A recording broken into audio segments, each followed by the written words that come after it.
The unanimously adopted resolution was drafted by Britain. It made it clear that Libya's future unity government should be the country's only representative.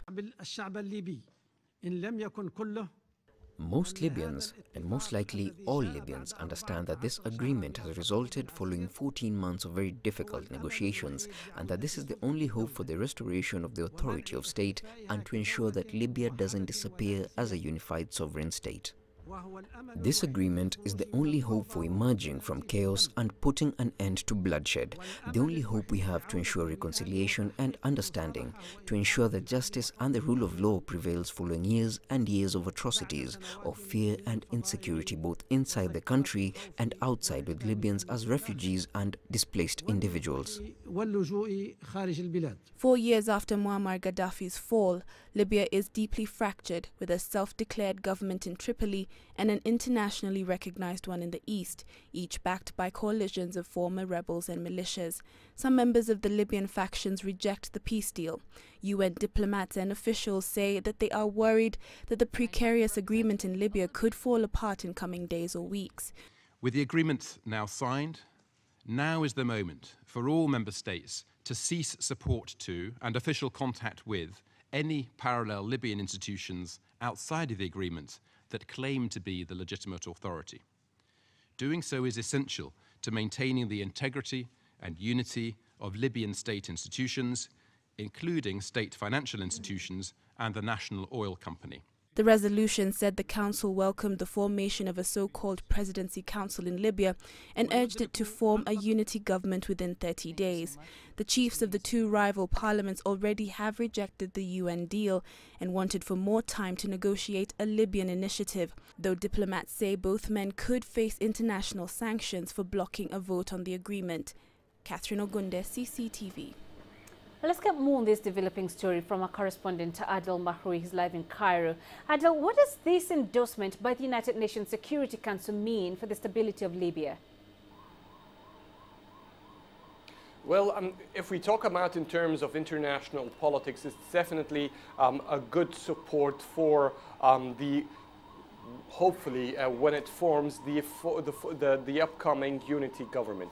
So it means that all countries are now obliged by the UN Security Council resolution and generally by the agreement of the Permanent Five, as well as the rest of the representatives for the world in the Security Council, to only deal with this unity government if it sees the light.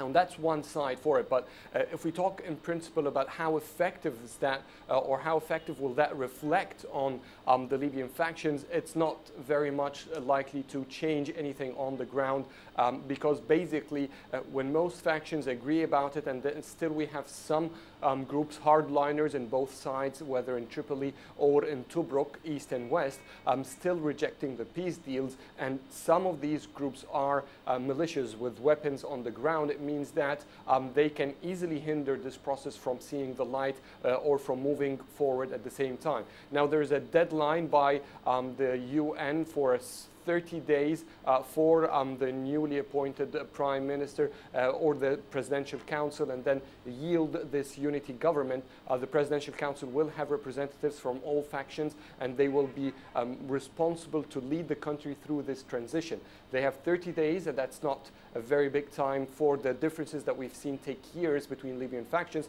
but they have 30 days to see whether this deal will see the light. Will it actually succeed with Libyans? All of them. Because if just one faction refuses or rejects this deal, they will cause instability on the ground and therefore ruin the entire possibility of stability. And how crucial, Adel, is a united government in the fight against militants, and not just in Libya, but the entire region? It is very crucial, as you said, not just for Libya, but the entire region. We know that Libya has been a safe haven for many militant groups, particularly the Islamic State, through which they have been gaining a huge territory inside the country, training camps, trafficking weapons, even people or militants to go in and out. to the region to spread into Egypt, into Tunisia, Mali, and then the African Sahara. We've seen how that region have greatly been affected by the instability in Libya. So once the government is formed, they will be taking major steps to fight the Islamic State. Now, the Libyan ambassador in the United Nations, when the deal was accepted or was approved by all Security Council members, he said that Libya will not request any military intervention from Western or foreign countries inside Libya against the Islamic State or any other militias anytime soon. The Libyan government for long, and this has something been backed by Arab countries around Libya and its neighbors, they have been calling the international community, instead of intervening, they have been calling them to lift the arms ban from the Libyan government and help Libya itself face that threat.